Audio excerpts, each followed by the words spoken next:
Surprised and said it means there's just one less good Republican candidate to choose from. We're going to have much more coverage ahead here on News Nation for you.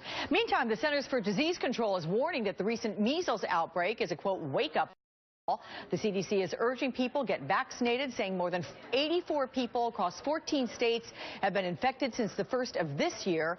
Most cases have been linked to an outbreak that started at Disneyland in California, and the CDC says it believes it all began with someone infected overseas.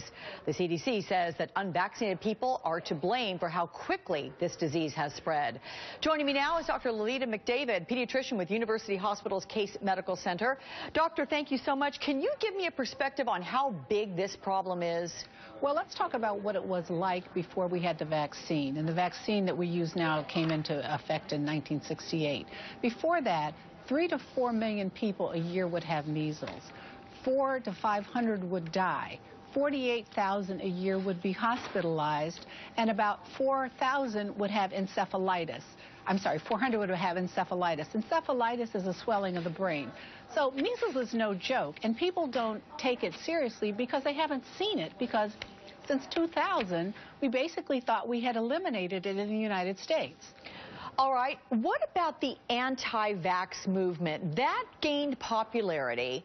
Now many doctors are refusing to treat patients who have not been vaccinated. There's in fact one doctor in California who's come right out and said he won't allow patients in the practice who've not been vaccinated. How do you feel about that? Do you think that's going to be a trend with more doctors?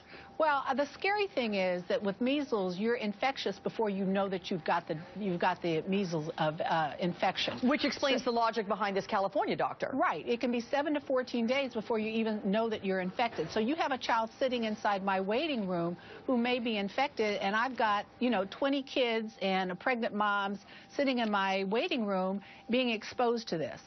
So, yes, I totally understand it. And you really, the anti-vaccine people are not rational in their thought. If you think about what immunizations have meant to world health, and especially child health in the United States, we don't see meningitis anymore. We don't see polio. The things that children used to either die from or be crippled from have been eliminated in this country, and it's through vaccines. All right, Dr. Lolita McDavid, many thanks for your insights. We appreciate them. Coming up next, we have a live report from Arizona on the Super Bowl. The head coach is just wrapping up a big news conference.